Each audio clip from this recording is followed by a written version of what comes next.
A great fighter of the 20th century, Mike Tyson became the youngest world heavyweight champion of the world, that is, while his mentor and legendary coach Costomato was still alive.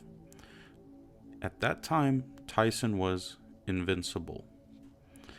This man earned $1 billion and could afford to live happily ever after without denying himself of anything.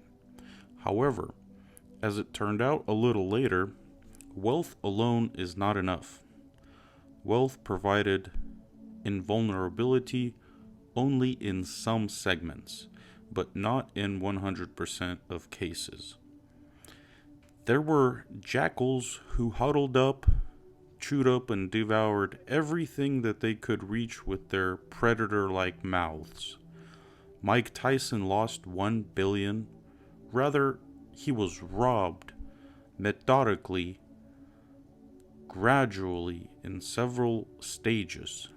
Robbed until there was nothing more to take. And what was left was just a bare frame, the memory of the past merits of the unyielding Iron Mike. So wealth makes people vulnerable? It turned Mike Tyson into an incredibly vulnerable person. Tyson's wealth, which he could not and did not know how to maintain, became his vulnerability. And it is exactly those vulnerabilities that are exploited by other individuals wishing to somehow influence a person or to do something bad to him. Let's say we have a strong person that does not get influenced by bad words or actions of others. Well, this just means they will start looking elsewhere. They'll start working with your environment. Alternatively, they can switch to his family, his sweet little daughter or son, or loving wife. One way or another, they always discover a vulnerability and implement their plan through it.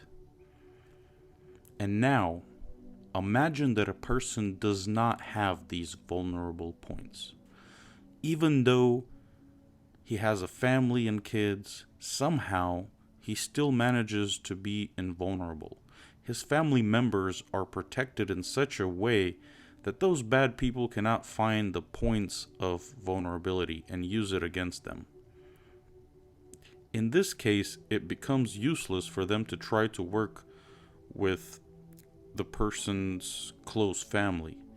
Of course, there's always the option to kill him, but if he's truly invulnerable, the attackers will fail and the story will not end there. And what will happen in the end? All those hyenas that were attacking him will now be forced to submit to this man. However, one should not rely on something that seems invulnerable. The 35th U.S. President, John Kennedy, considered himself invulnerable, and as a result received 3 bullets. Vladimir Lenin, the former Prime Minister of the Soviet Union, also considered himself invulnerable, and also ended his journey on Earth prematurely. This tells us that they were striving for something else and merely considered themselves invulnerable. Wow, what a broad concept this is. Invulnerability. According to the traditions and teachings of European mysticism, there is such a thing as Gul Gol, Gulgol, which means like God. It's implied that this type of person is invulnerable. Otherwise, he would not be able to live like God. So the first step is to achieve invulnerability. This makes you equal with God. And only then, for other people, this type of person becomes this Gul Gol. In other words, like God. A person cannot live like God, live in the mindset of goal without becoming invulnerable. So, what are you striving towards?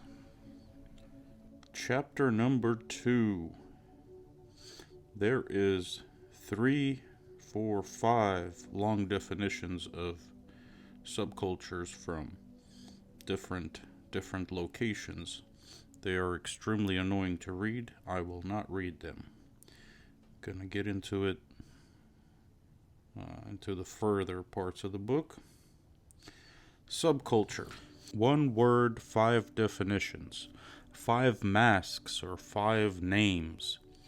Is the subculture really so broad, like an ancient supreme being, an idol embodying different variations of sacred power, with which the humanity cannot come to an agreement and understanding of this term? What is a subculture really? A system of values, an organic part of a general culture, or a product of negative interpretations of a traditional culture? Believe me when I tell you that there's not only 5 definitions that are given by academic science. There are much more than that. Over 50 exist only in Russian, and if you also open the American encyclopedias or German ones, you get much more. However, the point is not in the number of definitions, but in the quality of understanding and displaying the essence of the concept that's being studied. 1 definition would be enough, but no, for some reason, it's not enough.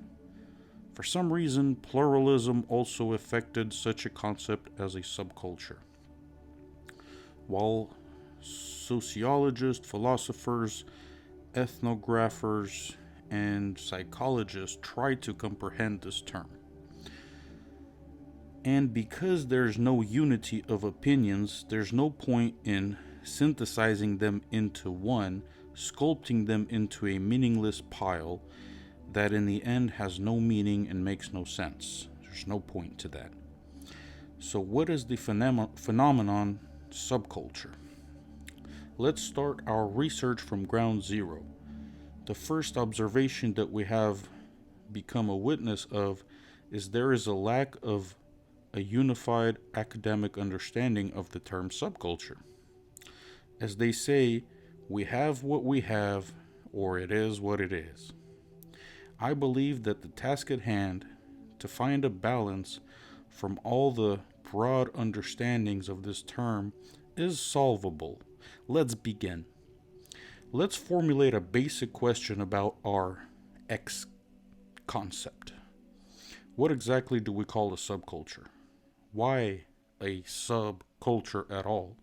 Why not a religion, not a philosophy, not some other words that come from overseas? We need to find how a subculture differs from all the other concepts. To help us find the difference, we need to look at certain signs. Each phenomenon always has a list of signs by which we can definitely distinguish it from everything else. There are signs that allow us to tell the difference between a berry and a vegetable, a plane from a star or a comet, or a dollar bill from a euro. In one way or another, every subject, phenomenon, category has a characteristic that differs from the rest. So what sign can we use to possibly recognize and distinguish the subculture from other categories? The answer to this question is the key subject of this chapter. So first things first.